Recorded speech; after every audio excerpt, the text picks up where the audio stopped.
Have you ever wondered what it feels like to give your all to your country only to be treated as if you don't belong? Imagine sitting quietly on a plane, in uniform, carrying both your pride and your scars, when suddenly the very person meant to serve passengers slaps you across the face. Not because you did anything wrong, but because of who you are and what they assumed about you. In that moment, what would you do? Stay silent and swallow the humiliation, fight back, and risk being dragged away?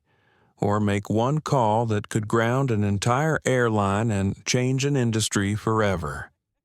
Now ask yourself, if it happened to you, in front of strangers, with everyone watching, would anyone stand up for you, or would they look away? This is the story of Major Alicia Monroe, a black female soldier, a mother, and a leader who turned one moment of injustice into a movement for dignity in the skies. Her story forces us to ask, what would you do if it were you in that seat? Stay with us, and if this story touches you, don't forget to like, share, and subscribe so you won't miss what happens next. The first-class cabin was unusually quiet that afternoon. The hum of the engines blended with the soft chime of seatbelt signs, a kind of lull that made people sink into their leather seats. Outside, the skies over Colorado stretched wide and endless, patches of cloud like scattered cotton. And then it happened. A sharp, echoing sound cut through the cabin, the unmistakable crack of palm against skin. Every head turned. Conversations stopped mid-sentence. Even the steady hum of the aircraft seemed to hesitate for half a second. Major Alicia Monroe sat frozen in her seat, her right cheek stinging hot, her uniform pressed, decorated, dignified, suddenly felt heavier than the weight of the service bars on her chest. Across from her, Heather Collins, the lead flight attendant, stood stiff, hands still trembling from the strike. "You will not talk to me that way," Heather hissed through clenched teeth. For a heartbeat, the cabin was pure silence. No coughs, no whispers, only the rush of recycled air and the ringing that filled Alicia's ears. A boy in row 317, baseball cap turned backward, raised his phone. The red light blinked. He had caught it. Alicia drew a slow breath. The sting on her cheek wasn't the worst of it. She had been in war zones. She'd carried soldiers off the battlefield. A slap was nothing compared to mortar fire, but the shame, the public nature of it landed like shrapnel buried under her skin. She scanned the cabin. Businessmen with laptops half closed, a grandmother clutching her rosary, a man with a wedding ring twisting it nervously on his finger. All staring, all silent. Heather straightened her blazer, eyes darting between passengers. "She threatened me," she blurted, her voice high, brittle. "I had no choice." No choice. Alicia almost laughed at the absurdity. She had said nothing more than, "Could you please bring me some water," when you can a simple, polite request, and now this. She thought of Chloe, her 12-year-old daughter, back home in Denver. Chloe, who looked up to her in uniform, who once said, "Mom, when you wear that, you look like you can protect the whole world." What would Chloe think if she saw her mother struck like this? Humiliated without cause, Alicia's jaw tightened. Every instinct told her to rise, to respond, to demand justice on the spot. But another instinct, one honed through years in boardrooms and barracks, whispered, "Not yet, hold steady, let them show who they are first." The captain's voice crackled faintly over the intercom, oblivious to the storm brewing in his own cabin. "Ladies and gentlemen, We may experience some mild turbulence as we pass over the Rockies. Please remain seated with your seat belts fastened. Mild turbulence. Alicia almost smiled at the irony. Heather adjusted her scarf and leaned closer. Her words a dagger meant only for Alicia's ears. People like you always think you're owed respect. Let's see how far that uniform gets you here. The words pierced deeper than the slap. From behind, the boy with the phone, Noah Reynolds, though Alicia didn't yet know his name, whispered to his neighbor, "I got it all. Every second." His voice trembled, not from fear, but from the gravity of witnessing something he knew was wrong. 2 rows back, Margaret O'Connor, a 70-year-old widow traveling alone, pressed her lips together so tightly her knuckles went white on the armrest. She had lived through another era of prejudice. She recognized the look in Heather's eyes all too well, yet she stayed silent, shame burning in her chest. Carlos Mendez, a businessman in a tailored suit, cleared his throat as if about to intervene, then stopped, weighing consequences against conscience. The silence of the cabin pressed heavier with every passing second. Alicia let her hand rest on the armrest, steady, controlled. She didn't rise, didn't shout. She sat tall, eyes forward, breathing evenly as she had been trained. Her heart pounded, not from fear, but from the knowledge that this moment was no longer private. It had become a stage, and the world, soon enough, would be watching. She turned her head slowly, her voice low but clear, carrying just enough for those nearest to hear. "This isn't over." Heather flinched, just slightly. The engines roared louder as the plane cut through another cloud bank. Passengers exchanged uneasy glances, wondering if they had just witnessed the start of something much bigger than a spat between a passenger and a flight attendant. For Alicia, it was no longer about spilled water or a slap. It was about dignity. Hers. Every soldier's. Every person who had ever been told they didn't belong in a seat they had earned. And, deep inside, she already knew one call could change everything. The sting on her cheek lingered, but Alicia Monroe knew the real battle was happening deeper inside her chest. She sat motionless, spine straight, eyes trained on the horizon through the small oval window, while the first-class cabin settled into a nervous, unnatural hush. A slap might have silenced her for the moment, but it stirred memories she could not contain. Memories of the long road that had shaped her into the woman now sitting in seat 2A. Alicia had grown up on the west side of Detroit, in a 2-bedroom apartment that never quite kept the winter out. Her mother, Denise, worked night shifts cleaning office buildings downtown.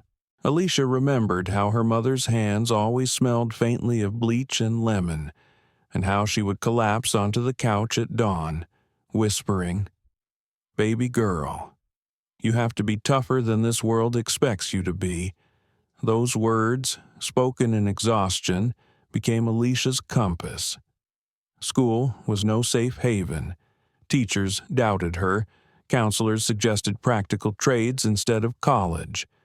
When she raised her hand, answers came coated with skepticism, as though her intelligence needed constant verification.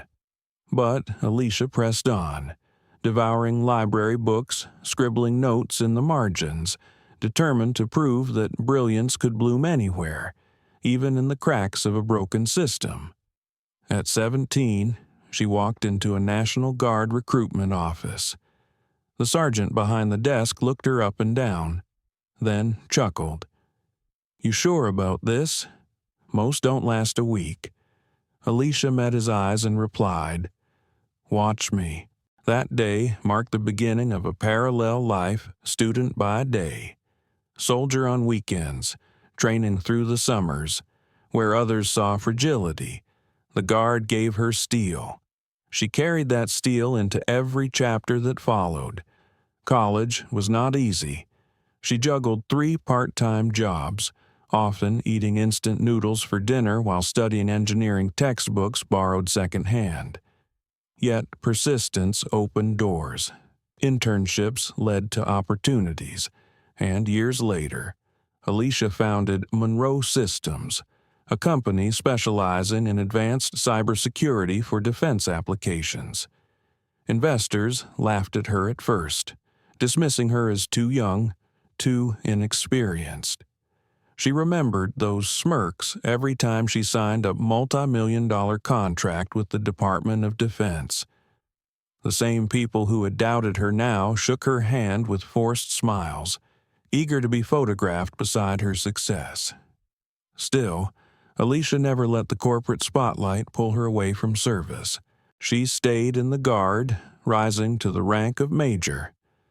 The uniform was more than fabric. It was a promise she had made to herself, and to every soldier she led dignity above all. Some of her proudest moments were not business victories, but the letters she received from soldiers' families, thanking her for watching over their sons and daughters. She kept those letters in a box, tied with a blue ribbon, at the foot of her bed. Now, at 40, Alicia straddled 2 worlds. In one, she sat across mahogany tables negotiating contracts that could alter national security. In the other, she stood in dusty training fields, boots caked in mud, leading troops through drills under the sweltering sun. Chloe, her daughter, had once asked, "Mom, why do you do both?" Alicia smiled and said, "Because one shows people what I can build, and the other shows me who I am." That dual identity was her armor. It allowed her to navigate boardrooms where she was the only black woman at the table, and barracks where whispers sometimes questioned if she had earned her rank. She had learned long ago the loudest response to doubt was steady, consistent excellence on the plane. Alicia's mind wandered briefly to Chloe again. She remembered the morning goodbye, Chloe tugging at her sleeve, asking when she would be home. Soon, Alicia promised, brushing her daughter's curls back. She hated leaving, but she wanted Chloe to see a mother who did not shrink from responsibility. She wanted her to grow up believing that dignity was not optional, but essential. The slap from Heather Collins wasn't just an insult. It was a reminder of every barrier Alicia had broken, every room she had walked into where people assumed she didn't belong. It was as though the flight attendant's palm carried the weight of centuries of prejudice, condensed into one humiliating strike. And yet, Alicia did not rise in rage. Rage was what people expected.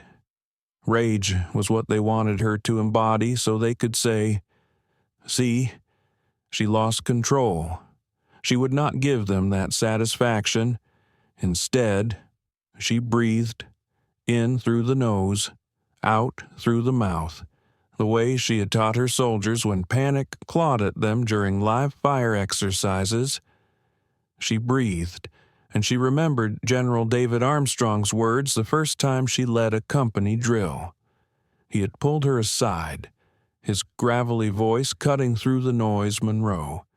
Power isn't in how loud you shout. It's in how long you hold the silence until everyone else realizes you don't need to raise your voice. She held the silence now.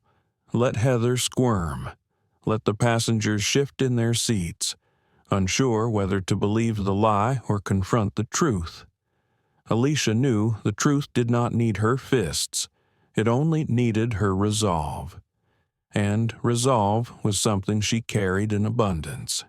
Margaret O'Connor, sitting 2 rows behind, studied Alicia's composure. Margaret had been a nurse during Vietnam. She had seen young soldiers broken by fear, men twice Alicia's size unable to face the chaos around them. But here sat a woman who had just been humiliated in public, and yet radiated a quiet strength Margaret had rarely witnessed. Margaret whispered a prayer under her breath, not because she thought Alicia was weak, but because she feared what might come next if others chose silence over courage. Noah Reynolds, the teenager with the phone, zoomed in on Alicia's face through the tiny screen. He saw not just a soldier, not just a CEO, but a mother, a daughter, a person holding back a storm. For the first time in his young life, Noah felt the weight of responsibility. His footage was no longer just content for his channel, it was evidence, maybe even justice. Carlos Mendez, meanwhile, wrestled with his conscience. He thought of his own mother in Sao Paulo, who had faced prejudice in her workplace. He thought of the employees at his company, many of whom looked to him for leadership. If he stayed silent now, what kind of man would that make him? He sipped his drink, buying time, but the decision gnawed at him. Heather Collins, oblivious to the depth of what she had set in motion, tried to regain control. She adjusted her scarf, shot nervous glances at the captain's door, and muttered, "She brought this on herself," yet her hand still shook, deep down. Heather knew the slap had crossed a line she could not erase. Alicia's cheek throbbed, but her heartbeat slowed, steady as a drumline. She thought of Chloe again, of the lessons she wanted to leave her daughter. She knew one truth more than any other sometimes. Dignity is defended not in battlefields or boardrooms, but in moments when the world tries to strip it away with a single, humiliating act. And as she sat there, uniform creased but spirit unbroken, Alicia Monroe knew she had already chosen her path. She would not fight fire with fire. She would make one call, just one, and let the weight of truth, justice, and authority ground every ounce of prejudice that dared to rise against her. Long before the slap, before the silence that followed, the signs had been there. They were small at first, like tiny cuts that barely draw blood, but they sting just the same. Alicia Monroe had felt those cuts the moment she boarded the plane in Denver. The boarding gate had been buzzing with travelers rushing to find their seats, phones in hand, earbuds in place. Alicia carried herself with her usual calm stride, uniform pressed, her overnight bag slung neatly over her shoulder. She had flown countless times, sometimes in designer suits, other times in fatigues. Each time, she felt the stares, some filled with respect, others heavy with doubt. Heather Collins, the lead flight attendant, had been stationed at the aircraft door. Her smile to the businessman ahead of Alicia was bright, welcoming, almost syrupy. But when Alicia presented her boarding pass, Heather's expression cooled, the warmth evaporating like mist. "First class," Heather asked, tilting her head as if scanning the ticket twice would uncover a forgery. "Yes," Alicia replied, her tone steady. Heather forced a thin smile. "Just making sure. We get a lot of mix-ups." The words hung in the air like smoke. Alicia nodded, brushing it off, but she felt the cut, inside the cabin. Heather guided Alicia with a pointed hand toward seat 2A. The businessman already seated in 1A glanced up from his newspaper, his eyes lingering on Alicia's uniform. He nodded politely, but Alicia could read the question in his gaze. Does she belong here? She set her bag in the overhead compartment. As she reached up, Heather suddenly appeared, tugging the strap as though Alicia couldn't manage. "Let me show you how it's done," Heather said, voice dripping with false courtesy. Alicia let go. letting Heather slam the bin shut. "Thank you," Alicia murmured. She sank into her seat, exhaling slowly. She had learned long ago that not every battle was worth fighting in the moment, but small cuts, left untreated, could become wounds. Passengers trickled in. A teenage boy, Noah Reynolds, bounced into row 3 with a worn backpack and a phone already in his hand. He scanned the cabin with curiosity, his eyes lighting up when he spotted Alicia in uniform. He didn't say anything, just tugged his cap lower and started recording snippets of his trip, more out of habit than intention. 2 rows behind Alicia, Margaret O'Connor struggled with her carry-on. She was 70, widowed, and stubbornly independent. She refused assistance from the younger man across the aisle, finally shoving the bag into the bin with a triumphant huff. Margaret glanced toward Alicia and recognized the posture of someone who had carried weight heavier than luggage. She thought of her late husband, a veteran who never quite returned from Vietnam even after he came home. Seeing Alicia sparked something familiar, though she kept her thoughts to herself. Carlos Mendez boarded last, a tailored suit and a leather briefcase in hand. He was used to first-class cabins, used to being treated with deference. He noticed Heather's half-hearted smile toward Alicia and frowned slightly.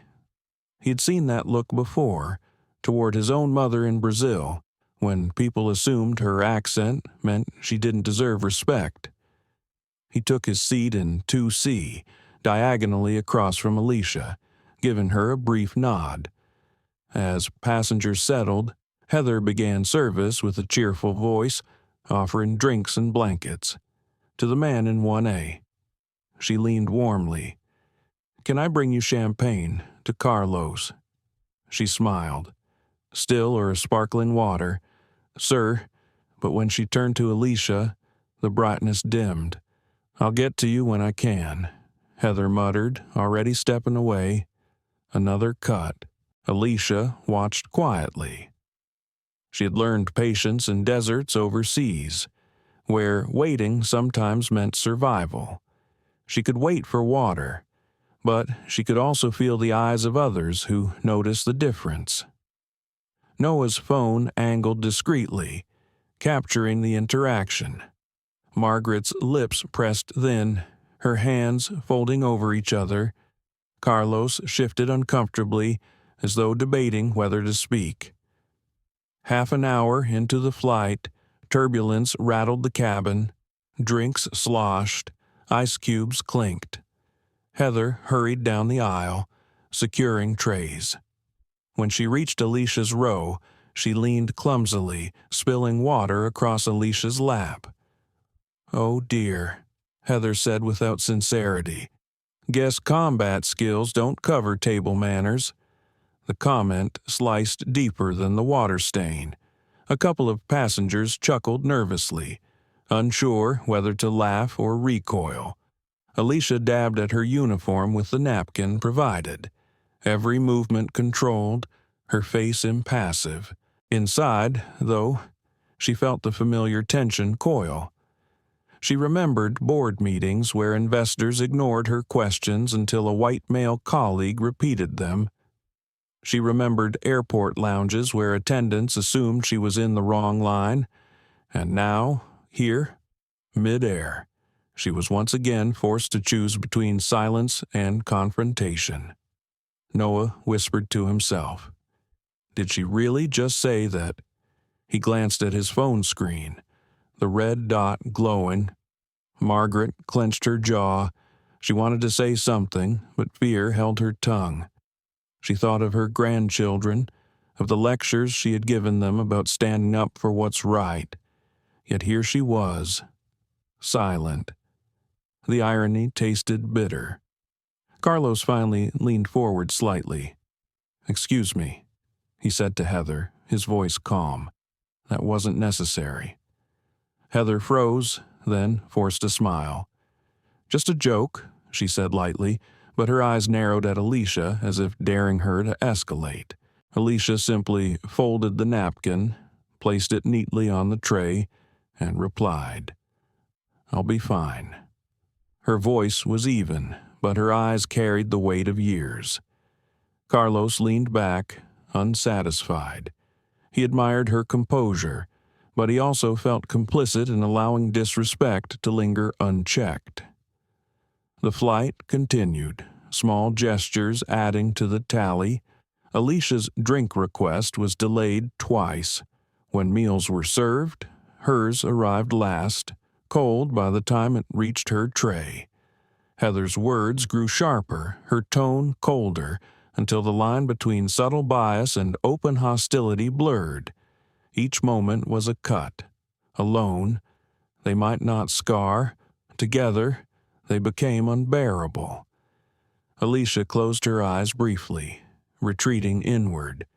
She thought of Chloe at home, probably finishing her homework at the kitchen table.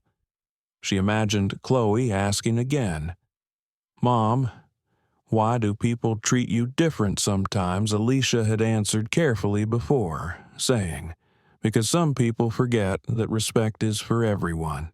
She wondered what Chloe would say if she could see her now, enduring insult after insult without a word. The cabin lights dimmed as the plane entered a stretch of mild turbulence. Passengers murmured, some reaching for blankets. Alicia steadied herself, feeling the thrum of the engines through her seat. She whispered inwardly, "Hold steady, let them reveal themselves." She didn't know it yet, but the slap that would shatter the silence was already coming, and with it, a reckoning none of them would forget. The cabin had grown quiet after dinner service, the kind of quiet where people half dozed, the hum of the engines a steady lullaby. But Alicia Monroe couldn't rest. Every part of her training told her to stay alert, to scan her environment, to notice the details others missed. She watched Heather Collins sweep down the aisle, her smile still broad for some passengers, but sharp as glass whenever her eyes flicked toward Alicia. Margaret O'Connor leaned against her window, eyes closed but not asleep. She had seen enough in life to recognize tension building like storm clouds. She thought of Alicia's patience, the way she absorbed insult after insult, and felt ashamed of her own silence. Carlos Mendez sat stiffly, arms crossed. His conscience gnawed at him. He could speak up louder, but a part of him hesitated, afraid of becoming a target himself. He hated that fear. It reminded him of his father back home in Brazil, a man who had worked 3 jobs and still been treated like he didn't belong. Meanwhile, Noah Reynolds kept recording with his phone.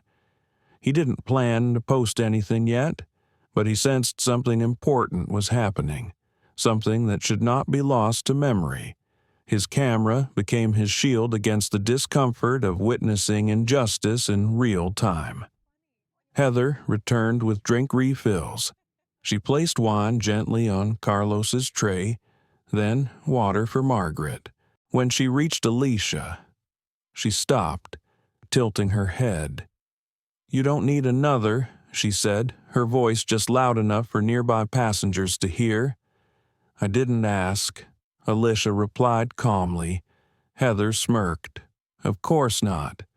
Soldiers know how to ration, don't they?" Alicia's hands tightened against her knees. She inhaled slowly, exhaled slower. She told herself not to react. Not yet. Then turbulence jolted the cabin. A few passengers gasped. Glasses rattled. Heather stumbled slightly, her tray tipping. Water splashed across Alicia again, soaking her sleeve. Heather drew back, her voice dripping mock sympathy. "Oh no, you always seem to be in the way." That was the moment Alicia turned, locking eyes with her. "That's enough," she said, voice low but commanding.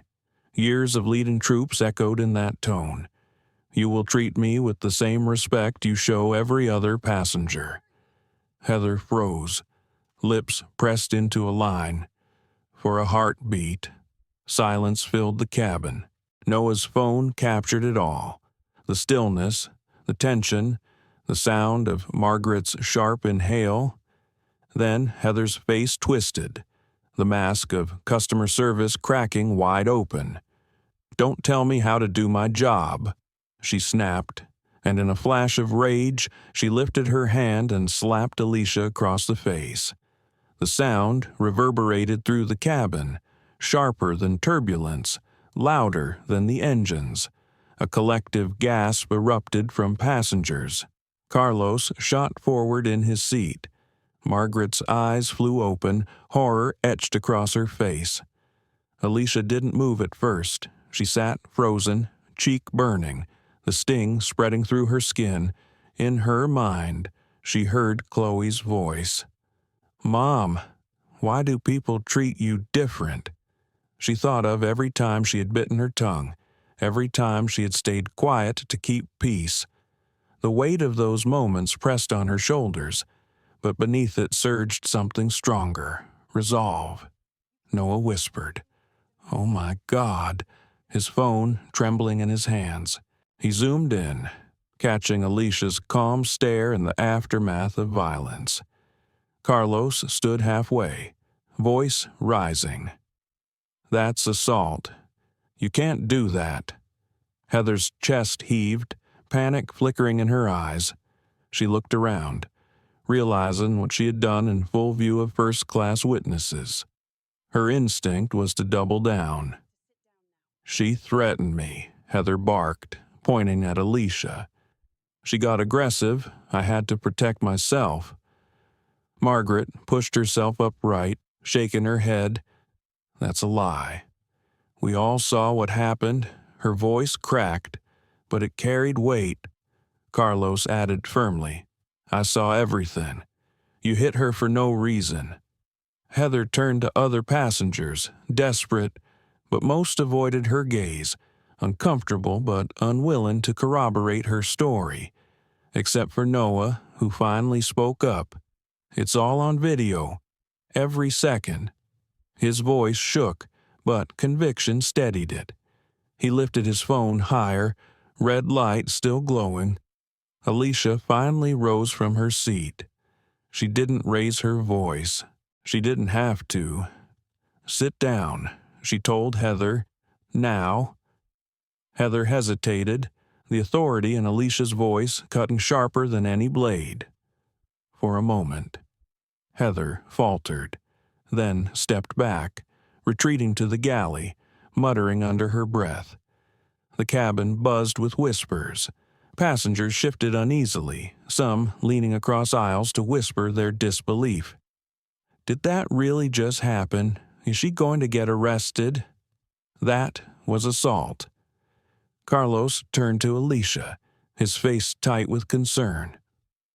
"Are you all right?" Alicia nodded slightly, though her cheek still throbbed. "I've been through worse." Her tone was steady, but inside, her pulse pounded. She fought to keep her composure. She knew any display of anger could be twisted against her. Margaret reached out, her wrinkled hand covering Alicia's for a moment. "Don't let her silence you, dear." Alicia gave a faint, grateful smile. "I won't."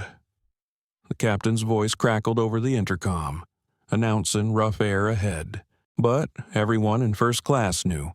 The real turbulence wasn't outside, it was inside. Among them, Heather reemerged minutes later, accompanied by another attendant, younger, nervous. Heather pointed toward Alicia's row, whispering furiously. The younger attendant looked stricken, eyes darting between Alicia and Heather as if caught in a moral trap. The captain's door opened slightly, and a male voice asked what was happening. Heather leaned in, spinning her version of events. Alicia couldn't hear the words, but she knew the tone. She had heard lies weaponized against her before.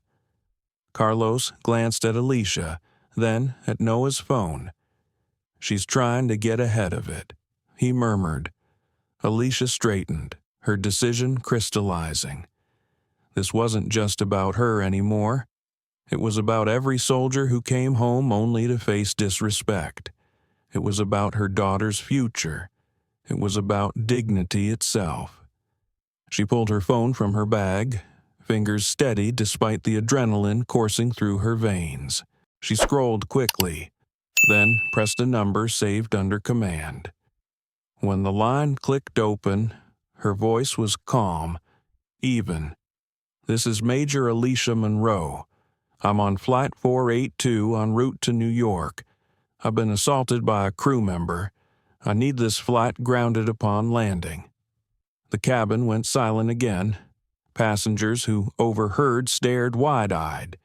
Even Carlos blinked in shock at the authority in her voice, the precision of her words. Heather froze mid-step, color draining from her face. She realized too late who she had struck, not just a passenger, not just a soldier, but someone with enough authority to change everything. Margaret whispered to herself, awe in her tone. She called in the cavalry. Alicia ended the call, slid the phone back into her bag, and sat down. She didn't look at Heather. She didn't need to. The balance of power had shifted. In the cockpit, the captain received confirmation within minutes. The order was clear upon arrival. The plane would not continue its route. It would be grounded, and an investigation would begin immediately.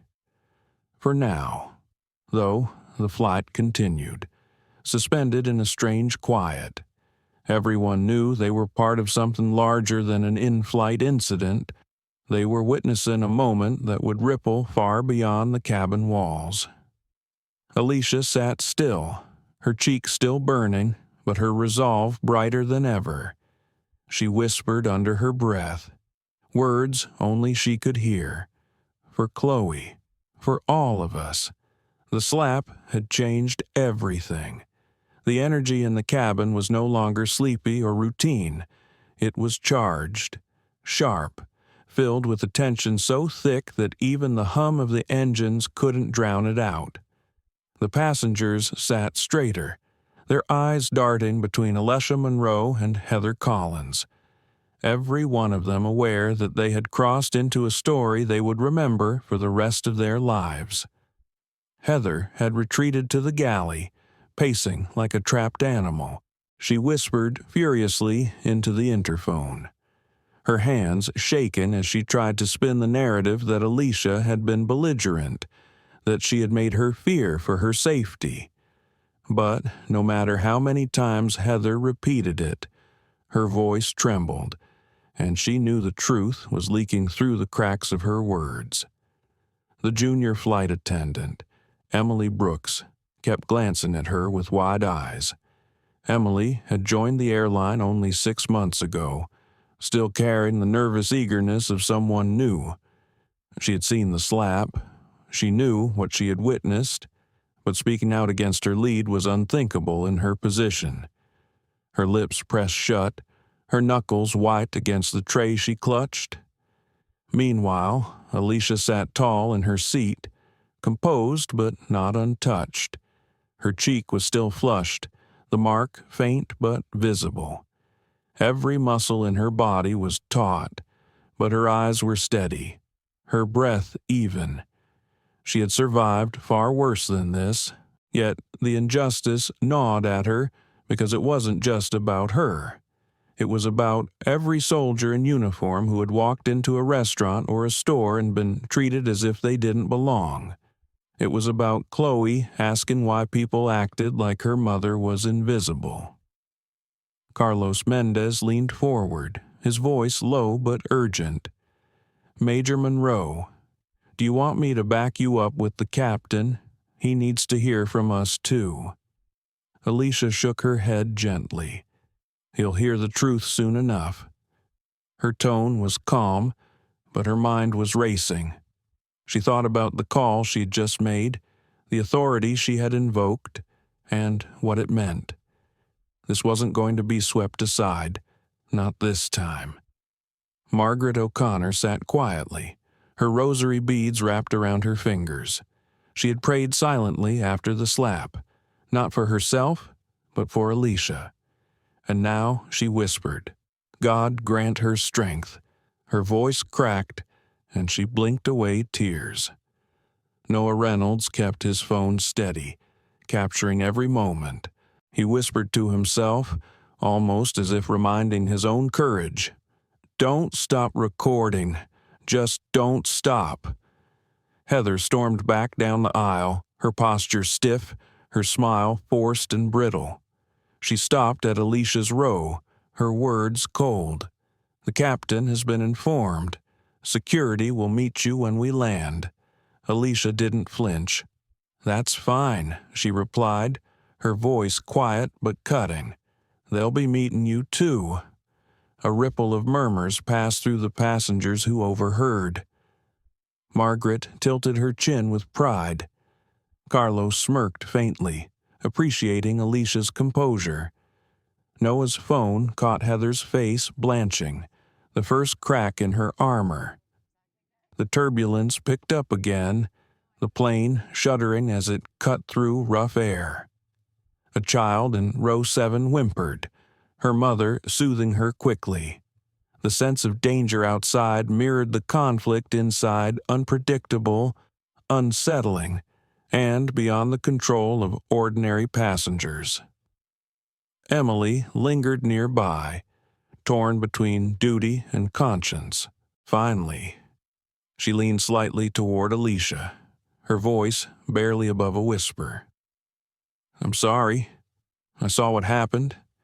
It wasn't right." Alicia looked at her, softening. "Thank you."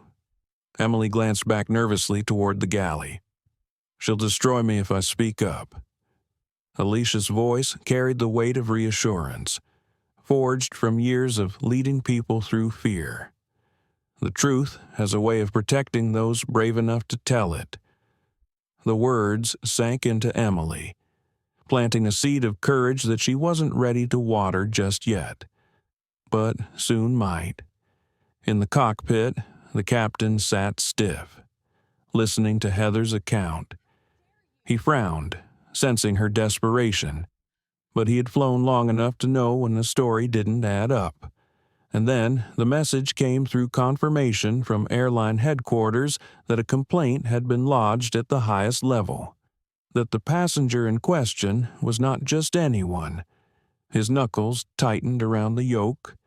Back in the cabin, the whispers swelled.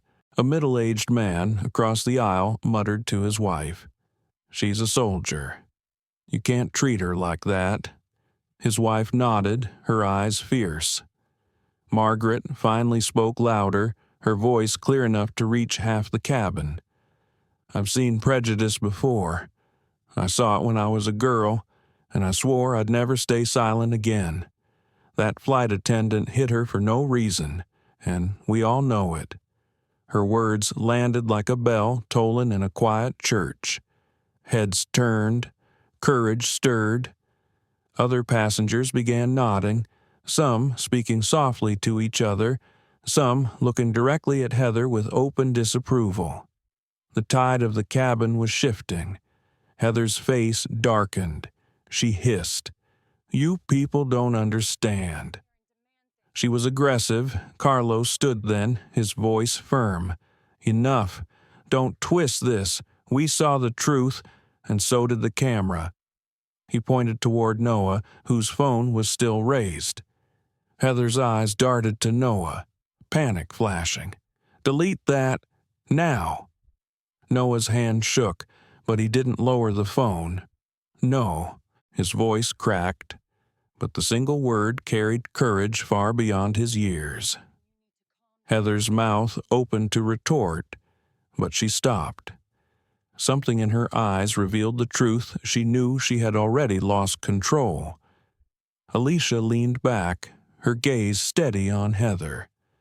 "Sit down," she repeated, the same command as before. This time, Heather did. The cabin exhaled collectively, as though everyone had been holding their breath. The rest of the flight was heavy with anticipation. Every bump of turbulence felt like a drum roll. Every minute stretched longer than it should. Alicia closed her eyes briefly, centering herself. She thought of Chloe, of her soldiers, of the principles she had sworn to uphold. She wasn't just fighting for herself, she was fighting for all of them.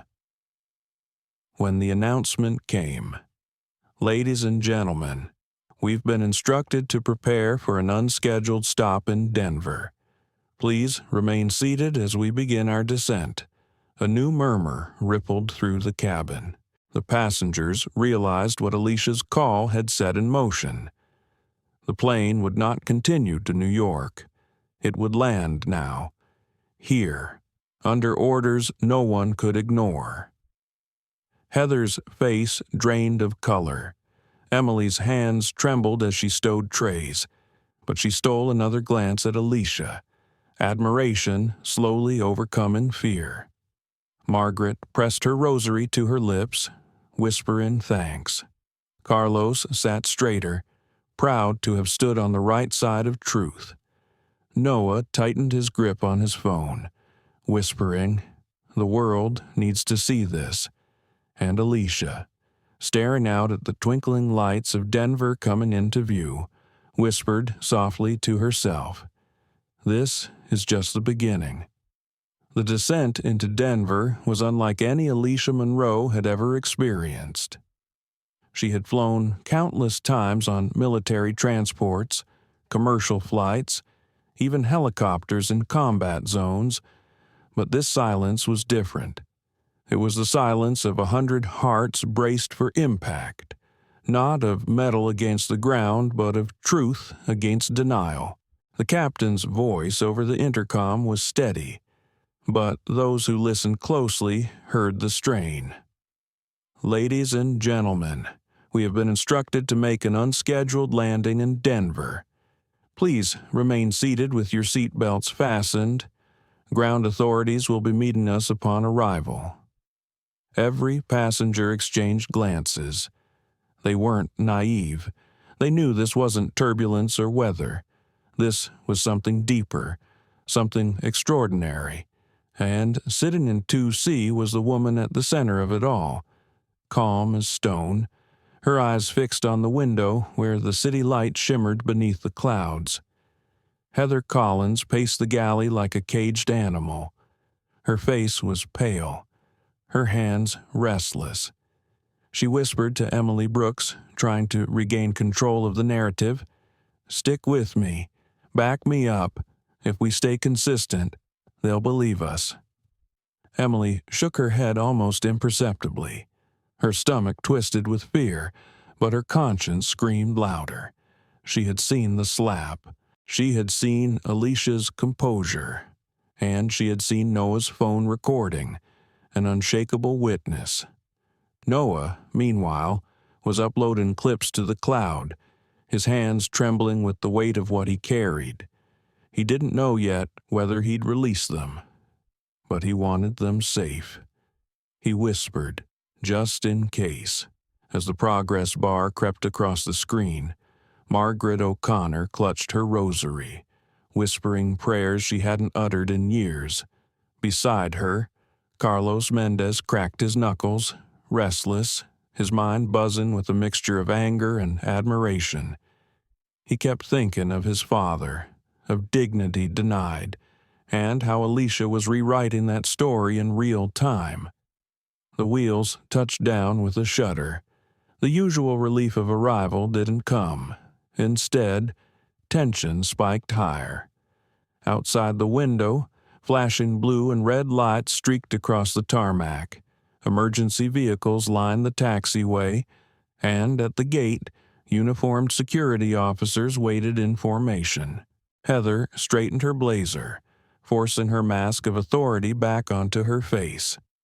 "Stay calm," she muttered to Emily. "They'll listen to me. They always do." The seatbelt sign pinged off. Passengers stayed seated, though unwilling to move until the drama unfolded. The cabin door opened, and a team of security officers stepped aboard. At their head was Captain Daniel Foster of Airport Police, tall, broad-shouldered, his expression unreadable. He scanned the cabin, then spoke firmly. "We're here for Major Alicia Monroe." Gasps rippled through the cabin. "Not Ms. Monroe, not passenger, Major."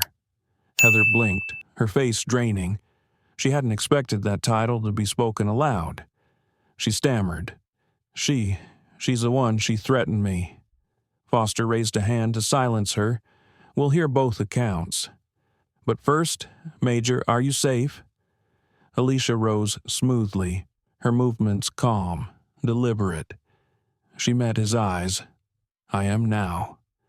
Heather's mouth opened, then closed. Her authority had been shattered in an instant. Emily stepped forward unexpectedly, voice trembling but clear. "Sir, I need to say something. I saw it. The Major never threatened anyone. She asked for water. Heather. She struck her. Her words tumbled out in a rush, but her courage anchored them. A murmur of agreement followed. Carlos stood. "That's the truth. I saw it too." Margaret's voice rang clear across the cabin. "So did I. She's lying if she says otherwise." Noah, his hands shaking, held up his phone, and I recorded it. All of it. Heather's face twisted in panic. She lunged forward. "He can't. That's illegal." Foster's voice thundered. "Sit down, ma'am." Heather froze, then slowly sank back, her defiance flickering like a candle in the wind. Alicia looked around at the passengers, her voice carrying a quiet strength. "Thank you for speaking the truth." She turned back to Foster. "I'll give my full statement, but I want this recorded. This wasn't just about me. It was about every soldier who wears this uniform and deserves respect. And it was about dignity." Foster nodded solemnly. "Understood. Major. We'll take it from here." Heather tried once more, desperation cracking her voice. "She's manipulating you. You don't know what she's capable of," but Emily interrupted, her voice rising for the first time. "What she's capable of is patience. What she's capable of is dignity in the face of humiliation. And what you're capable of is cruelty." The cabin erupted in murmurs of agreement. Passengers clapped softly, some more boldly. For the first time, Heather looked truly cornered. Foster signaled to two officers, "Escort Ms. Collins off the aircraft." Heather sputtered protests, but they guided her firmly down the aisle. Passengers leaned back to let her pass, their eyes filled with disdain. Some whispered words she couldn't quite catch. The humiliation was complete. When she was gone, the cabin exhaled. The tension didn't vanish, but it lightened, replaced by something else: respect. Respect for the woman who had endured the slap, the insults, and still stood with unshakable composure. Foster turned to Alicia again. "Major, we'll escort you as well for your protection. There are officials waiting to speak with you." Alicia inclined her head. "Very well." As she stepped down the aisle, passengers reached out not to touch, but to acknowledge. A nod from Carlos, a whispered blessing from Margaret, a quiet thank you from Noah. Even the mother of the child in row 7 smiled through tears. Alicia carried herself with the same dignity she had from the start. She didn't bow under the weight of stares. She didn't gloat at Heather's removal. She simply walked, her daughter's voice echoing in her mind. "You look like you can protect the whole world." Outside the aircraft, the cool Denver air rushed in. Alicia inhaled deeply, grounding herself. Ahead, A cluster of officials waited: airline executives, military representatives, and reporters who had already caught wind of the incident. She squared her shoulders. The battle inside the cabin was over, but the war for dignity was only beginning. The terminal lights were harsh after the dimmed cabin, their fluorescent glow reflecting off polished floors. The Denver International Concourse had been cleared in a hurry, and the atmosphere was tense, like a courtroom before the judge entered. Passengers streamed off Flight 482 behind Alicia Monroe, many of them pausing to watch, to bear witness. They had been part of the story, and none of them were leaving quietly. At the end of the jet bridge stood a row of people in pressed suits, their badges gleaming under the light. Airline executives. Beside them, a pair of military officers in dress blues, summoned the moment Alicia's call had gone through. Cameras flashed just beyond the cordon, reporters having already smelled blood in the water. Heather Collins was flanked by 2 security officers, her eyes darting wildly. Her blazer was crooked now, her hair out of place. She tried to compose herself, but the steel was gone from her spine. She hissed at one executive. "She attacked me. You gotta believe me." The executive, a tall man with slicked hair and a stiff tie, held up a hand. "We'll hear everyone. Quiet for now." Then Alicia stepped forward, her uniform jacket damp from the spilled water, her cheeks still faintly red. Yet her presence filled the space, her calm composure eclipsing the chaos around her. Captain Daniel Foster from Airport Police cleared his throat. "Major Monroe is ready to make her statement." The executives exchanged glances. One of them, a woman with sharp features and a controlled tone, stepped up. "Major Monroe, I'm Dana Whitaker, Vice President of Passenger Experience. We regret the incident. Perhaps we can discuss it privately." Alicia's eyes swept the crowd, landing briefly on the passengers clustered nearby: Margaret with her rosary still in hand, Carlos with his arms crossed defiantly, Noah clutching his phone like a lifeline, Emily standing with trembling resolve. Then Alicia turned back to Dana. "No, this isn't private. Not anymore. Too many people saw, and too many people have lived it quietly for too long." A murmur rippled through the passengers, their heads nodding in agreement. Margaret whispered, "That's right," under her breath. Heather erupted suddenly, her voice shrill. "She's twisting everything. She was disrespectful from the start. She made me feel unsafe." Alicia didn't even turn her head. Instead, she addressed the military officers who stood at attention behind the executives. "Major Alicia Monroe, United States National Guard. I was assaulted by a member of this airline's crew in uniform in front of witnesses for requesting water politely. The crew member then attempted to fabricate threats that did not occur. Multiple passengers can verify this." Carlos's voice cut in strong and clear. "I'll verify. I saw it with my own eyes." Margaret lifted her rosary. So did I. Emily stepped forward, her voice shaking but carrying weight. "I was in the galley. I saw everything. Major Monroe never threatened anyone." Noah raised his phone high, and I recorded it. Cameras flashed wildly now, reporters craning to capture the moment. Dana Whitaker's face tightened. She knew the situation was slipping from her control. "Major Monroe, we will of course launch a full investigation. For now, we'd like to extend our deepest apologies." And Alicia cut her off gently, her voice even but firm. "An apology isn't enough. Not when the problem is bigger than one person's prejudice. This isn't just about me. It's about the culture that allows someone in a position of power to humiliate a passenger and believe they'll be protected. Heather sputtered. Protected I was the one, but her protest died under the weight of the glares around her. Dana pressed her lips thin. What do you want? Major Alicia paused, letting the silence draw taut. Then she spoke with clarity. Accountability. Immediate suspension of the crew involved pending investigation, full cooperation with authorities, and a commitment to systemic change, mandatory training, transparent reporting, and protections for passengers who face bias. Gasps rippled again.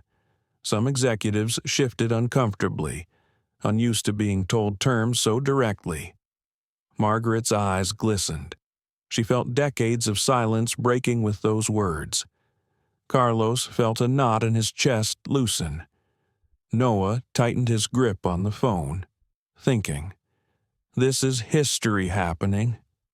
Dana's voice wavered just slightly before she steadied it. "We'll need to discuss this with headquarters. Then do it quickly," Alicia replied, "because the world is already watching." She glanced at Noah's phone. The teenager caught her look, nodded once, and began typing furiously, uploading the video to social media with trembling thumbs. Heather lunged toward him. "Don't you dare." Foster blocked her path with one arm. "Enough. You'll have your chance to speak to investigators." "Sit down." The other passengers cheered softly, a ripple of applause breaking through tension. For Heather, it was the sound of her authority dissolving. For Alicia, it was the sound of a tide turning.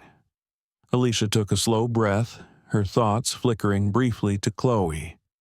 She imagined her daughter seeing this moment one day, understanding that dignity wasn't defended with anger, but with resolve. The military officer closest to Alicia stepped forward and saluted. "Major, your service honors this country. We'll ensure your dignity is defended here as well." Alicia returned the salute crisply, her spine straight. The cameras caught it, flashes exploding in bursts. It was the image of quiet strength, of a soldier refusing to be diminished. Dana turned away, muttering to her aides.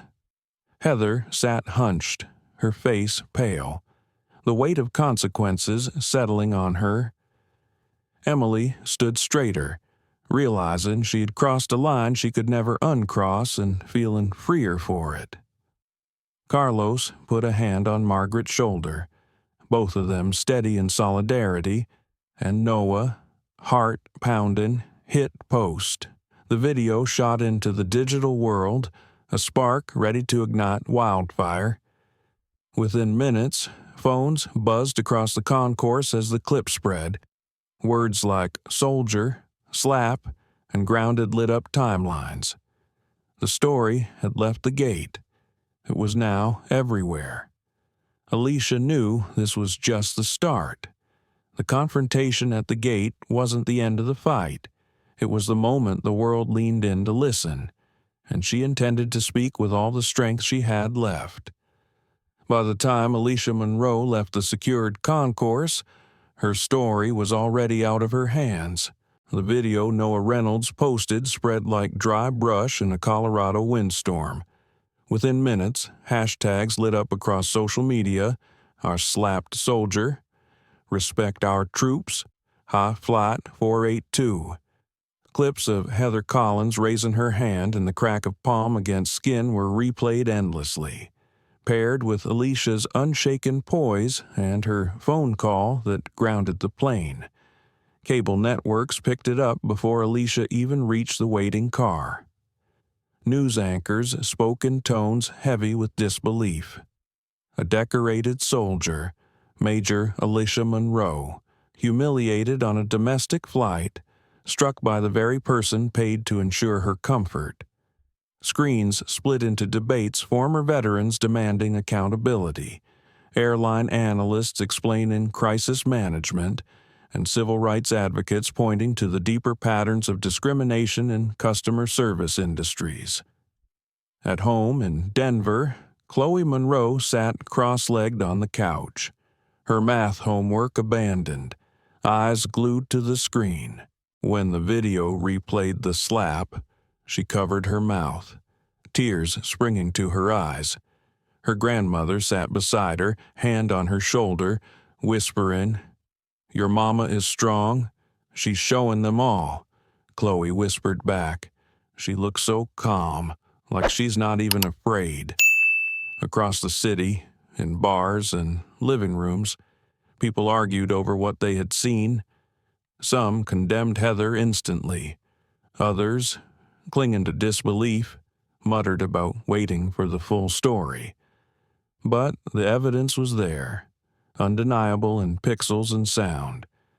Alicia's quiet dignity contrasted so starkly with Heather's anger that the narrative wrote itself. Carlos Mendez sat at his hotel desk, laptop open, watching coverage. He had given his statement to authorities, but now he drafted a post of his own. I was there. Major Monroe never raised her voice, never disrespected anyone. The flight attendant struck her without cause. I stood silent too long in my life, but not this time. I stand with Monroe. Within hours, his post was shared thousands of times. Margaret O'Connor's granddaughter called from Boston. "Grandma, is that you on the news?" Margaret laughed softly through tears. "Yes, darling, I saw something wrong, and this time I didn't stay quiet." Her granddaughter whispered, "I'm proud of you." Emily Brooks sat alone in her crash pad, the tiny studio apartment she shared with two other flight attendants. Her phone buzzed constantly with messages from colleagues. Some called her brave. Others warned her she had ruined her career. She scrolled past it all, replaying Alicia's words in her mind. The truth has a way of protecting those brave enough to tell it. For the first time since joining the airline, Emily felt like she had chosen something bigger than survival. Meanwhile, Heather Collins huddled in a conference room at the airline's Denver office, flanked by union representatives and a lawyer who spoke in clipped, frustrated tones. "The optics are terrible," the lawyer muttered. "You're trending worldwide, and not in a good way. We need to prepare for suspension." Heather cut him off, her voice shrill. "I won't take the fall for this." She baited me, but even as she spoke, Heather knew the narrative had turned against her. Every attempt to justify only made her sound smaller, meaner. At airline headquarters in Dallas, executives convened in a glass-walled boardroom. Dana Whitaker presented updates grimly. Video views crossed 12 million in 6 hours. Stock is already dipping. We're getting calls from senators, from veterans groups, from investors demanding answers. The CEO, a man rarely ruffled, rubbed his temples, ground the crew, launched the investigation, and someone get me a call with Major Monroe. Reporters camped outside Alicia's Denver home by nightfall, microphones thrust forward, cameras flashing, questions flying. "Major Monroe, do you plan to sue? Do you feel this is part of a larger pattern? What message do you want to send to the public?" Alicia stood at her doorway briefly, Chloe peeking from behind her, then spoke calmly. "This isn't about lawsuits. This is about dignity. Every person deserves it, whether they wear a uniform or not." Then she closed the door, leaving the words to echo on every network. Veterans organizations rallied within hours. The National Guard issued a statement affirming Alicia's service record, calling her an exemplary soldier and leader. Prominent figures reposted the video, retired generals, athletes, civil rights leaders all adding their voices to the chorus. Respect is not optional in New York. Noah Reynolds watched his phone explode with notifications. He had gained 50,000 followers overnight. Strangers called him a hero for recording. Some attacked him for posting. But what struck him most were the messages from other teenagers I would have been too scared to film. You gave me courage. He realized his decision had mattered more than he knew. Margaret's church invited her to speak at Sunday service. Standing at the pulpit, she recounted what she had witnessed, her voice quivering but strong. I stayed silent too many times before, but this time I couldn't. Major Monroe gave me courage, too. The congregation erupted in applause, some standing, others wiping tears. Emily received a voicemail from her mother. I saw the news. I'm proud of you. Honey, don't let fear take this from you. Emily replayed it twice, letting the words steady her shaking hands. Through it all, Alicia remained composed. She gave only brief statements, refusing to be swept into the whirlwind of sound bites. Instead, she spent quiet evenings with Chloe, helping with homework, making hot chocolate, grounding herself in the ordinary. But late at night, when the house was still, she sat alone at her desk, staring at the flood of messages in her inbox. Thousands of strangers pouring out their own stories of humiliation at airports, banks, offices, each one a reminder that her fight was part of something larger. She whispered to herself, "This isn't just my battle." At dawn, Alicia received a call from a congresswoman she had never met. The lawmaker's voice was firm. "Major Monroe, your story has sparked a national conversation. I want you to testify before Congress about what happened and what needs to change."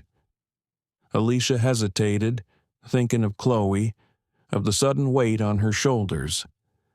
But then she remembered the slap, the silence of the cabin, the courage of witnesses who spoke. She answered simply, "I'll be there." By the next morning, the media firestorm was unstoppable. Headlines screamed across every platform soldier slapped on flight. Passengers demand justice. Plane grounded after assault. Protesters gathered outside airline offices, holding signs, "Respect our troops," "Dignity for all," "No more silence." Inside her Denver home, Alicia brewed coffee as the news played in the background. Chloe padded into the kitchen, still in pajamas, eyes sleepy. "Mom," she said softly. "Are you scared?" Alicia knelt, brushing hair from her daughter's face. "Sometimes, but courage isn't about not being scared.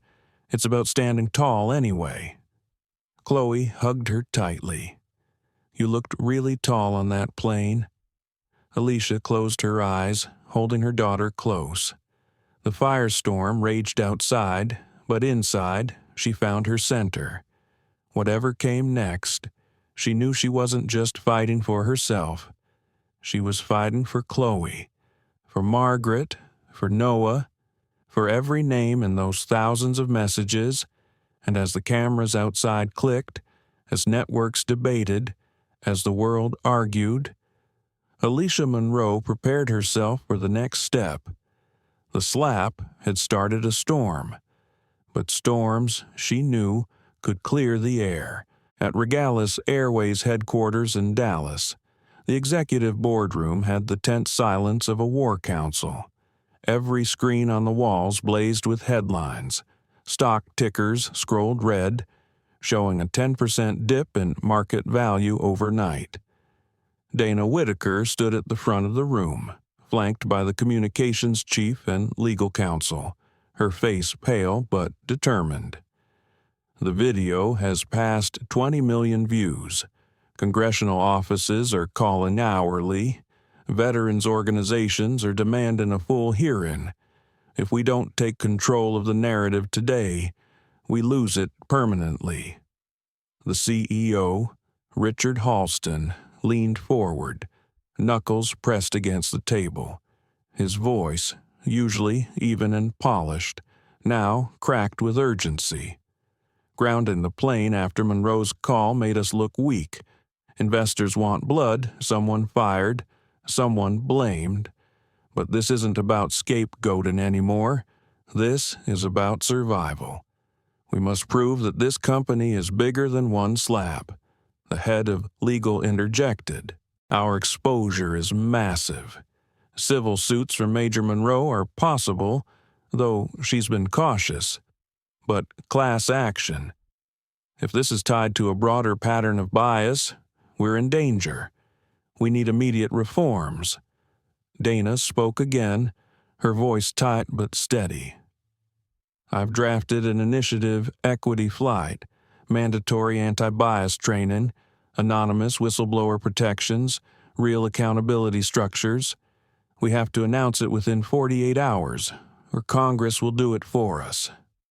One executive scoffed, training won't stop a PR firestorm. We need to offer Monroe a settlement cash and silence. But Richard shook his head. You don't understand. Silence is no longer for sale. She's already on track to testify. If we try to buy her off, we fuel the fire. We need partnership. Offer her a seat at the table to shape reforms. In Denver. Alicia's phone buzzed with yet another request for comment. She sat at her kitchen table, coffee cooling beside her. Across from her, Chloe worked on a science project, oblivious to the negotiations swirling around her mother's name.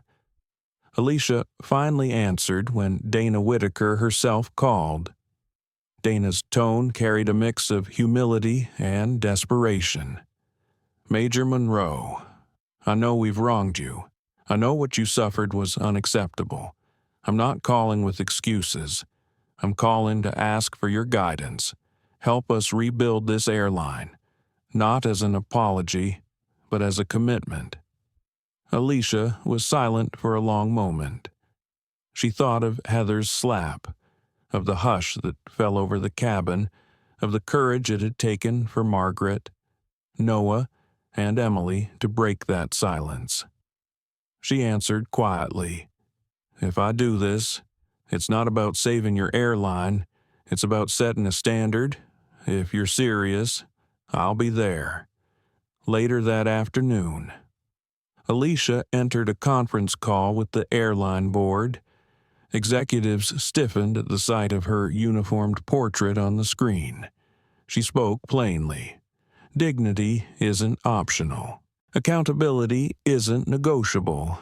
If you want my input, here are my conditions: independent investigations of all bias complaints, transparency in reporting, a zero-tolerance policy for retaliation, and ground-in flights if evidence of misconduct surfaces. Anything less is lip service. The boardroom was quiet. Then Richard said, You'll have it. Meanwhile, Heather Collins faced her own reckoning. Stripped of her badge, she sat alone in a small HR office. The once confident lead attendant now trembled, hands twisting in her lap. She had expected her union to protect her, but even they were cautious.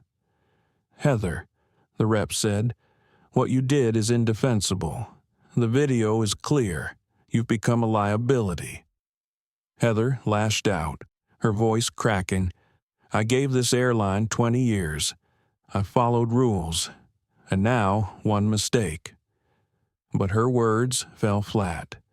For the first time, Heather realized that she was not the victim of betrayal. She was the architect of her downfall. Emily Brooks, by contrast, received a very different call. Her supervisor patched her into a meeting where Dana praised her courage. You told the truth when it mattered. That makes you a leader in my eyes. We want you to help design our new whistleblower program. Emily blinked back tears. For once, honesty hadn't cost her, it had given her a future. Carlos Mendez was invited to sit on an external advisory panel. Margaret O'Connor's church flooded the airline with letters of support for her bravery. Noah Reynolds, the teenager with the phone, was hailed as the voice of a new generation of accountability. Each witness's role became part of the unfolding corporate reform. Still, the airline could not contain the anger outside. Protesters gathered outside terminals in Dallas, New York, Los Angeles. Signs read, "Dignity for all. Respect our soldiers, grounded until change." News helicopters hovered above. Passengers boycotted, demanding better. The airline had no choice but to act swiftly. The following week, in a press conference broadcast worldwide, Richard Halston stood beside Alicia Monroe. The optics were striking a white CEO and a black female soldier united on stage. Richard spoke first. "We failed Major Monroe. We failed our passengers, and for that, we are deeply sorry. But today, we begin again." He turned to Alicia, who stepped forward. Cameras flashed. She spoke with steady conviction. "This is not about me. This is about every passenger who has been told they don't belong. Every veteran who has returned from service only to face indignity. Every person silenced by fear. Today, we set a new standard: zero tolerance for bias. Absolute commitment to dignity." The room erupted in applause, not just from journalists but from airline employees standing in the back. It was more than PR. It was the beginning of something tangible. That night, Alicia returned home, exhausted. Chloe met her at the door, holding a handmade sign, "I'm proud of you." "Mom." Alicia's heart swelled. For all the noise of the world, this was the moment that mattered most.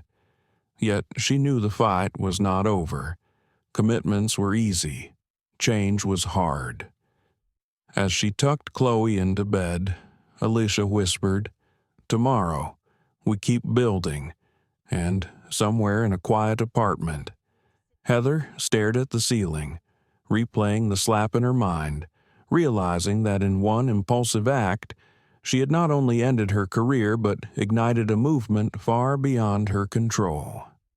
The press conference was supposed to calm the storm, but in truth, it only redirected it. The clip of Alicia Monroe standing beside Richard Halston replayed across every network, dissected by pundits and late-night comedians alike. Some praised her composure. Others asked why it had taken humiliation for the airline to act. Veterans groups organized rallies in Atlanta, Dallas, and Washington, holding banners that read, "Respect our soldiers" and "Dignity in the skies." By Monday morning, the story had moved from the lifestyle pages to the halls of Congress. Senator Elaine Matthews of Georgia, herself a veteran's daughter, issued a statement: "When a black female soldier can be struck on American soil, aboard an American airline, and her dignity questioned, it becomes not a private incident but a matter of national conscience."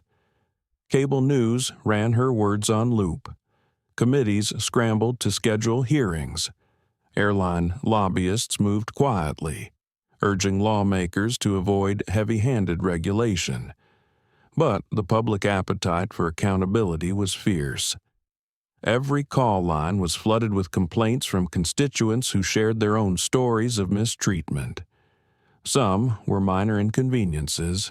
Others revealed systemic patterns being ignored, talked down to, denied service. Stories that had been whispered in terminals for years now surged into daylight. Alicia was drawn into the political whirlwind reluctantly. She received an invitation to testify before the Senate Subcommittee on Transportation. At first, she hesitated. She was a soldier, not a politician. But Chloe, sitting at the kitchen counter with homework spread before her, asked a simple question. If you don't tell them, Mom, who will Alicia knew? Then she had no choice. On Capitol Hill, the marble halls buzzed with anticipation.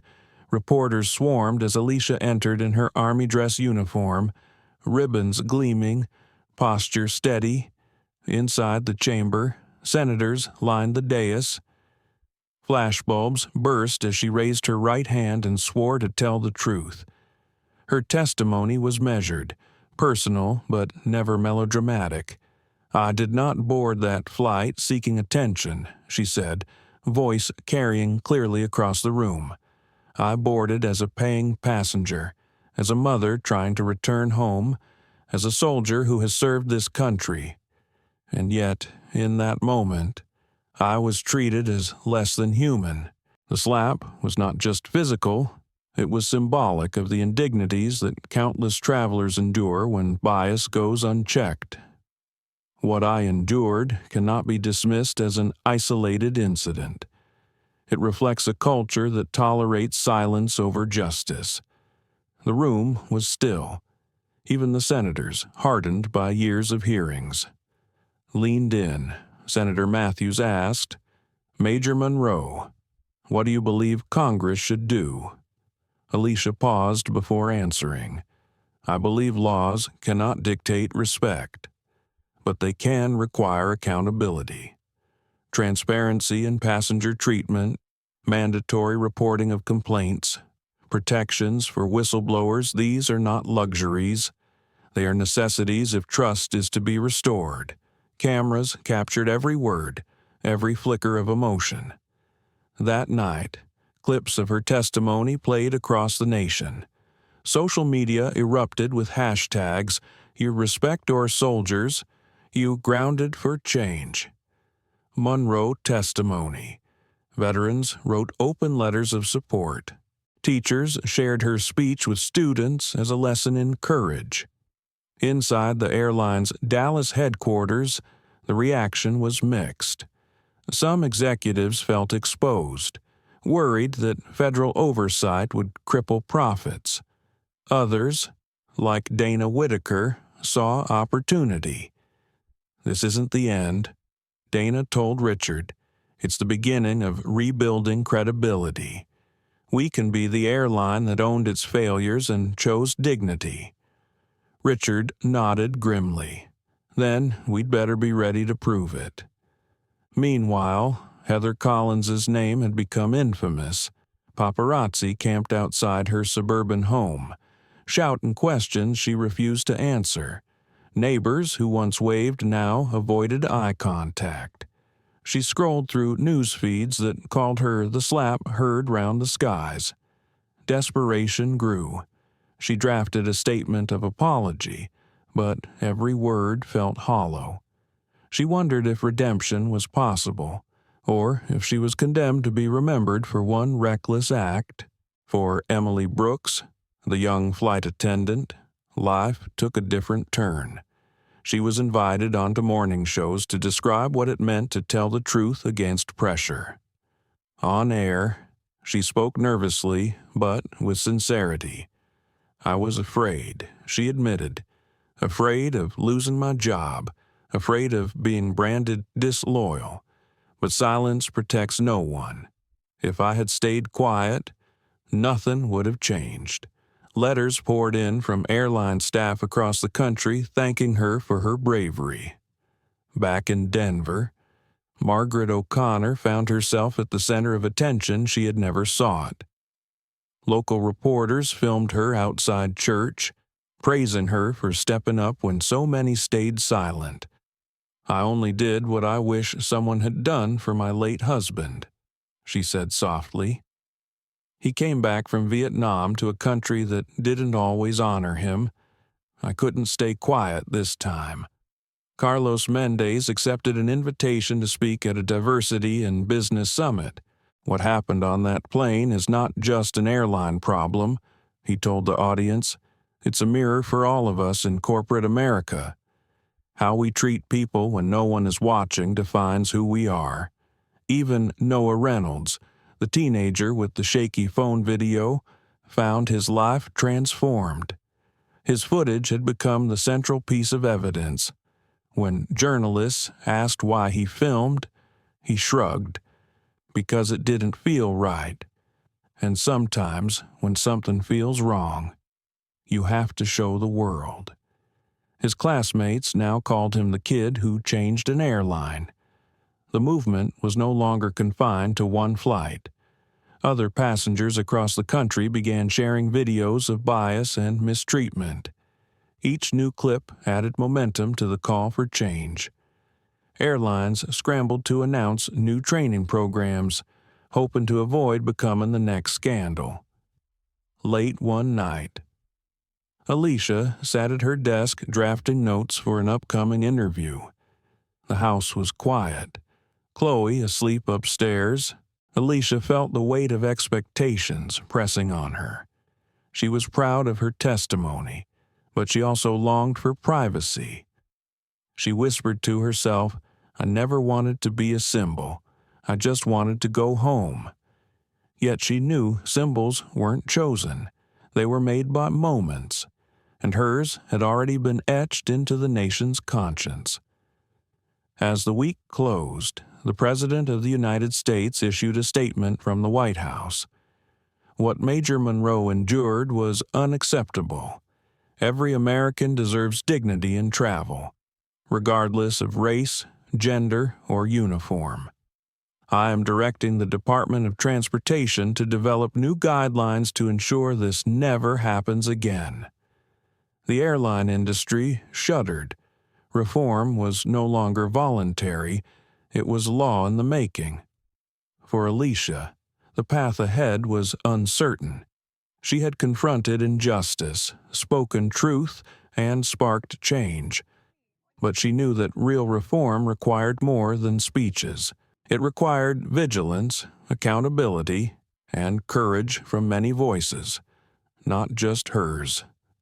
Still, as she looked at Chloe's sleeping face, she allowed herself a moment of hope.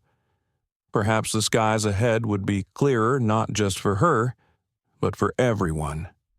The days following Alicia Monroe's testimony carried the weight of both outrage and possibility. For the first time in decades, the airline industry faced not just a scandal, but a cultural reckoning. Headlines no longer framed it as the slap, but as the reform moment. Major news outlets ran op-eds with titles like "Grounded Until We Change" and "From Turbulence to Transformation." The nation demanded to know what redemption could look like not for one airline, but for an entire system. In Dallas, Richard Halston convened a marathon meeting with his senior leadership. Gone were the days of deflection and PR spin. "We can't polish this away," he admitted. "We either lead the change, or the change will be forced upon us." Dana Whitaker sat beside him, flipping through a thick binder of proposals. "Equity Flight Initiative," she explained, "a comprehensive program mandatory anti-bias training for every employee, transparent reporting dashboards, a 24-hour whistleblower hotline, and an independent passenger advocacy council. This can't be a memo. It has to be a movement." Some executives bristled at the cost. "Grounding planes for training will cost millions," one said. Dana fired back. "And failing to change will cost us everything." Richard leaned in. "Then it's settled. We ground the fleet for 72 hours. We rebuild from the inside out." The room went silent. An airline grounding itself voluntarily was unheard of, but history often required unprecedented steps. Meanwhile, Alicia received a call from Emily Brooks. The young flight attendant's voice trembled with both nerves and excitement. "Major Monroe, they've asked me to help draft the whistleblower protections. I don't even know where to start."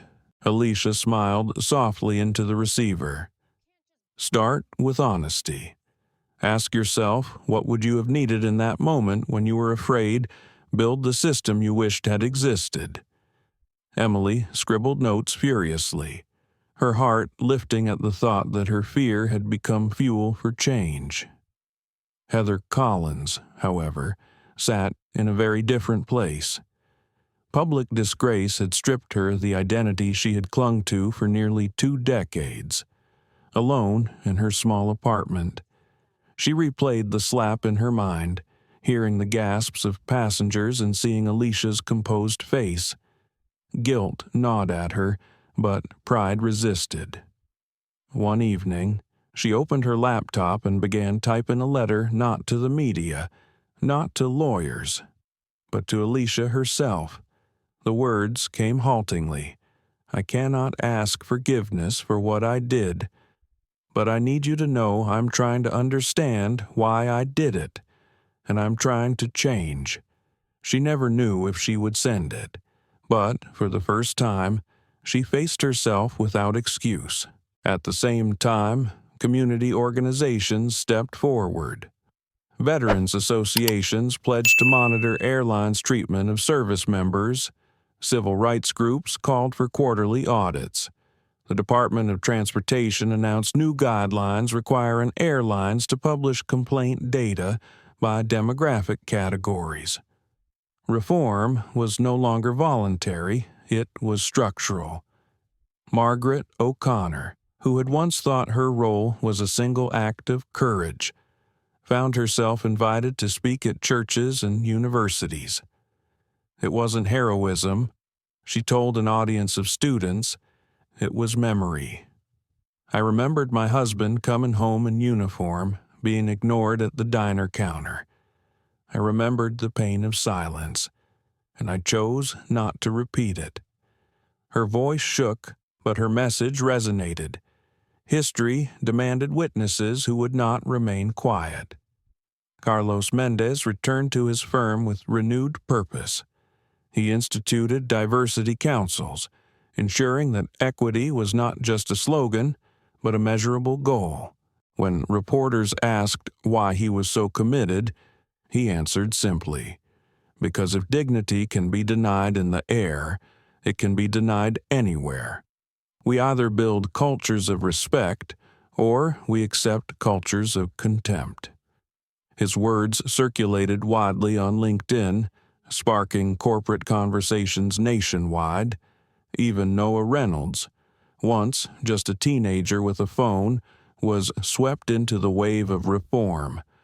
High schools invited him to speak about civic courage. "I didn't plan to change anything," he admitted shyly to his peers. "I just hit record because it felt wrong." But maybe that's the point. Big changes start when ordinary people act in small moments. His classmates, many of whom had once teased him for always filming, now saw his habit as vigilance rather than obsession. The grounding of the airline fleet became an international spectacle. News helicopters filmed empty runways. Passengers grumbled about delays. But even frustration gave way to respect when announcements explained why we are pausing to ensure dignity in every flight. For 3 days, tens of thousands of employees sat in training sessions led by experts in bias, conflict resolution, and human dignity. Videos of attendants role-playing respectful service went viral. People began to speak of the airline not as the company that failed, but as the company daring to change. Alicia, invited to address employees on the final day of training, stood on a stage before thousands in Dallas. Her words were simple but firm. "Dignity is not an upgrade. It is the basic ticket we all carry. Each of you has the power to ensure no one else feels the sting of silence or the slap of contempt. This is not just about policies. It is about people." The crowd erupted in applause, many with tears streaming down their faces. For the first time, Alicia allowed herself to believe that healing was possible, yet she also knew that healing was not linear. That night, she found herself staring at Heather's unsent letter, forwarded anonymously by a mutual contact. Alicia read it twice, feeling both anger and pity. She closed her eyes and whispered to herself, "Redemption belongs to the honest." Whether Heather would reach that honesty, Alicia did not know, but she hoped. By month's end, the airline announced its new Passenger Advocacy Council, with Alicia as honorary chair. Emily Brooks was formally named Director of Whistleblower Protection, a role created just for her. Margaret and Carlos were appointed as community liaisons. Noah was granted a youth fellowship to document equity in travel. Each thread of the story had been woven into reform. The nation watched, skeptical yet hopeful. Commentators noted that other airlines were rushing to copy the model. One headline read, "From Scandal to Standard." How one airline forced an industry to evolve. It was not perfection, but it was progress. One evening, after tucking Chloe into bed, Alicia sat on the porch with a cup of tea. The sky stretched wide above, planes blinking as they crossed the night. She thought of every passenger, every soldier, every voice raised and every silence broken. She whispered into the dark, "Let the skies be worthy of us all."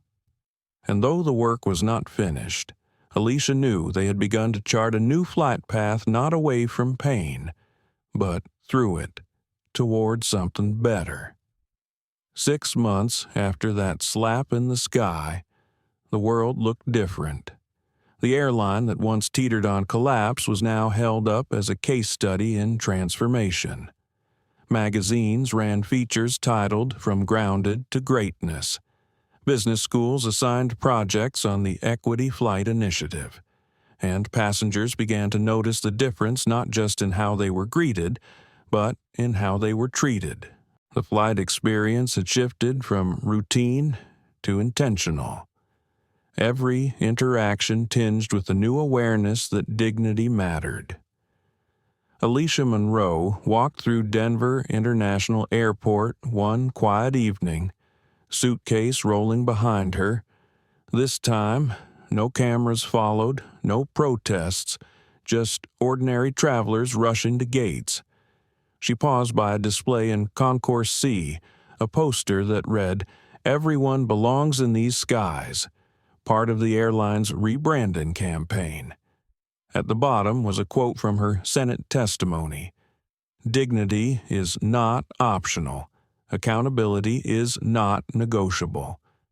Seeing her own words enlarged on the wall brought a bittersweet smile.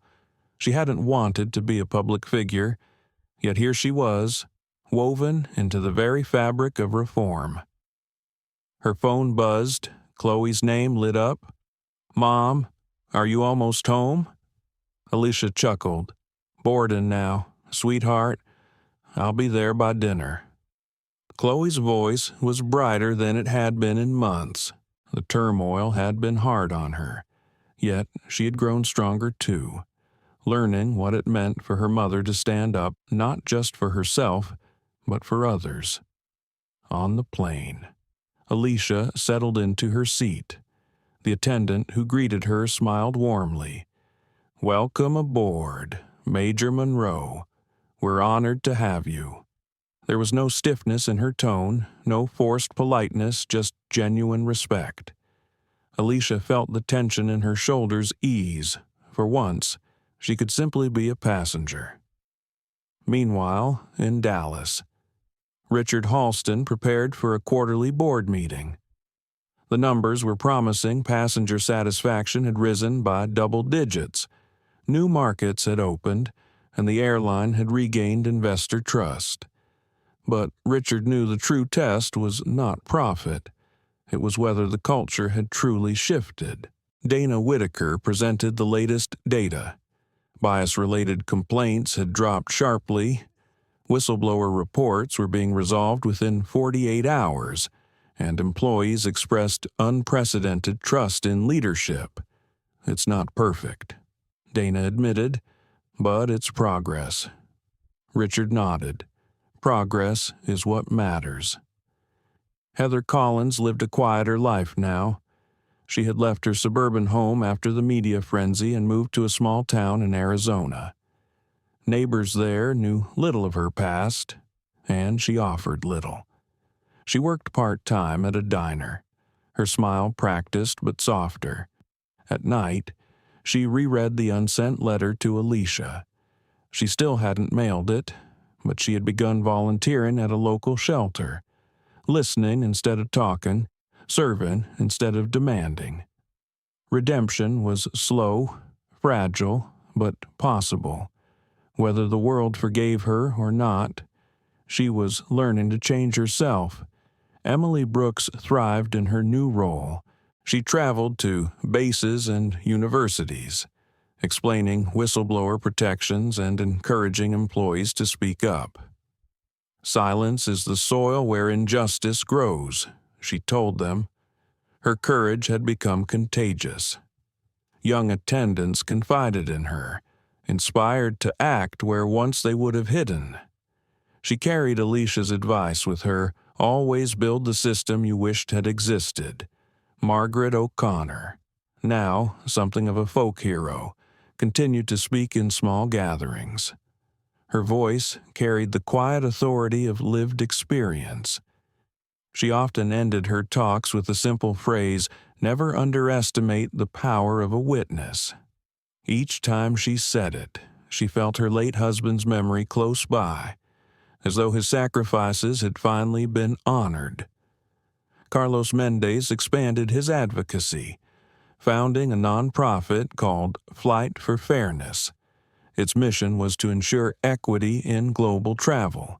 When asked why he poured so much energy into it, he said, "Because the skies are shared by us all. If injustice can travel, then so can dignity."